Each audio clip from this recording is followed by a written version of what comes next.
people got mad at me for continuing to bring it up, and I was like, "Stop it! You guys can't take a joke." Oh God, yeah. And it's funny. The guy, the Florida State fan, who said if they lose to Boston College, he'll eat dog poop out of a red Solo cup. That person did not pay off that bet, and it frankly cursed his team. People got mad because I kept bringing it up. They said it wasn't funny anymore. And I disagreed with them until today, when a Florida State student, at least according to this video, ate dog poop out of red Solo cup to lift the curse. Like, you see the Syracuse frat videos and you go like, I could do that. You have a spoon? Yeah, of course I have a spoon. Oh, there's gonna be poop on my hand. Like, oh, there's a lot of snacks.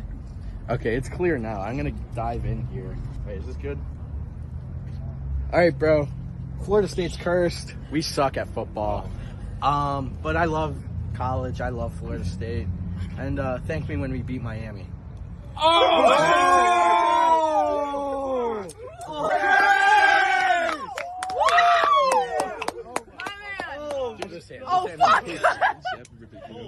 Yeah, not even that bad. 3-2-1 null. Like, what's up, bro? Just do it. All right. There were lots of cuts in there, so I cannot guarantee that he actually did that. I kind of hope he didn't. But if he actually did that, Florida State's beating Miami.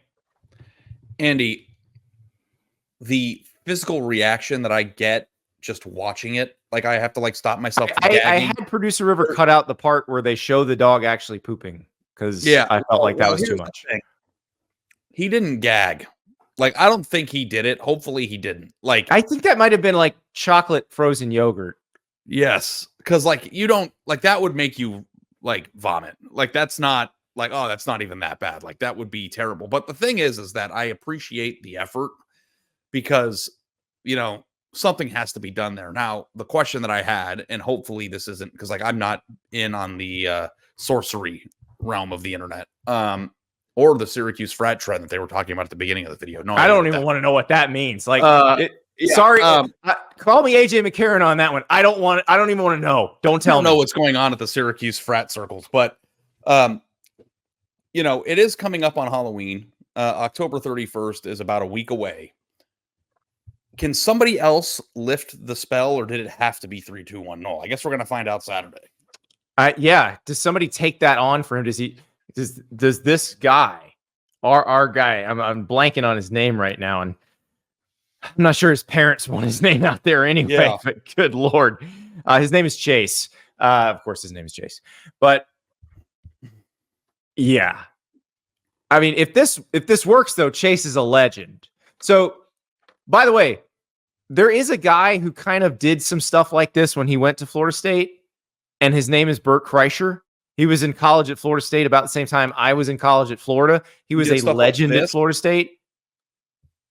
And so I'm sure a lot of people know who Bert Kreischer is now. He's a stand-up comedian. Very funny. Has this entire, a routine that became a movie called The Machine. But that's based on something that happened when he was a Florida State student. Okay.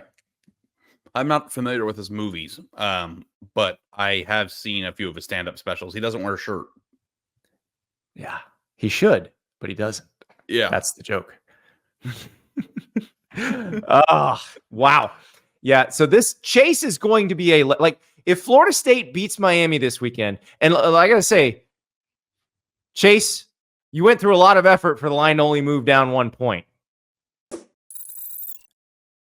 This is a gold card that I pulled on Friday from the box that Panini sent, and this is a club level select Bijan Robinson, and it's numbered to 10. Like, there's only 10 of these on Earth.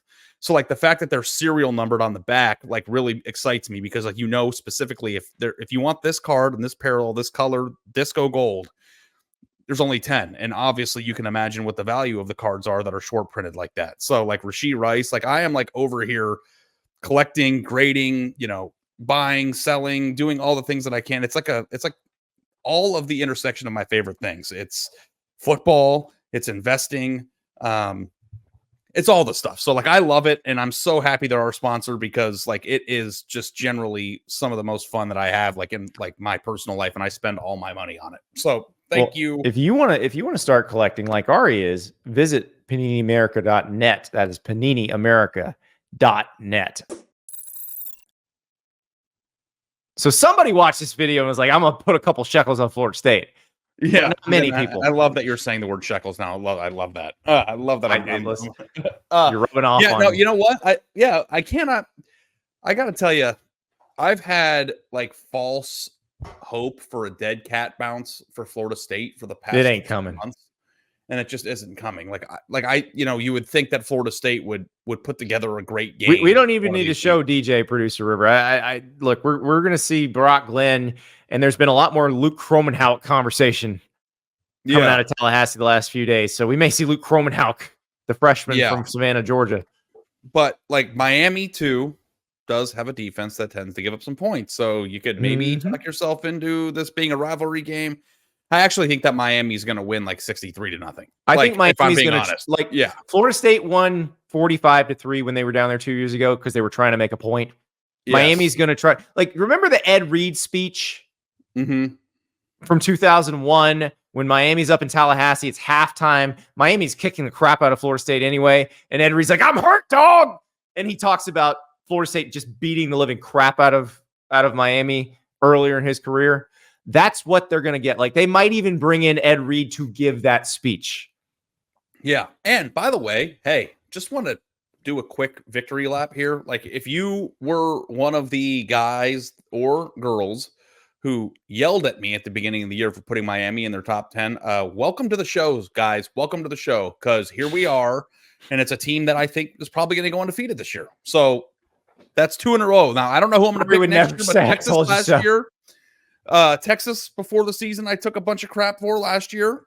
Playoff Miami, obviously the route to getting there. Yeah, you were the only one saying Miami was going to be good. How brave! No, I'm just saying, like, putting them in the top 10. I overranked them at the beginning of the year, and people were upset about it. So I just wanted you to know that I feel pretty good about being, on the ground floor of this thing. That's all. Well, listen, Ari, you do not have to eat poop. I wouldn't to make your team better. I am curious, like, how far would you go if it meant your team was going to win? If it would guarantee victory for your team that weekend, how far would you go? Yeah. Well, let me ask you this. Being in this profession, when is the last time you rooted for a team and felt the way that people listen to the show feel about the team? When I watch my kids' team play. When I watch my kids' football team play, that's the only. But that's the only thing, because the profession is beating it out of me in terms of watching professional and college sports. Because, like, I love watching sports. I love sports. I don't know that, like, there's been a result in a very long time. Since I was 13. Well, how about if it's a team How about if it's a team you bet live? Oh, that happens shortly all the time. After halftime. Happening right now, man. plus 7.5. Like, oh yeah, no, that's 4 times a weekend. Okay. Yeah, no. So how far would you go? Well, that's financially motivated. I would go pretty far depending on the side of the bet. I don't know that I would ever. The only time I would ever put dog poop in my mouth, Andy, is if it were to save my family. Like, I don't know that there's anything else that would. If this is super dried out, I might be willing to do it for money. But that's probably it. How much money would it take for you to take a bite out of a piece of white, dried out dog poop? It'd have to be a good amount of money. Like enough to buy a Ford Raptor, or enough to, like, never have to work it's again? A 5-figure number, possibly a 6-figure number. So I guess I would take a bite for like 50 grand. Yeah. I took a bite out of that chip for the show. I've gone pretty far for what's the show. What's the worst thing that can happen? You puke.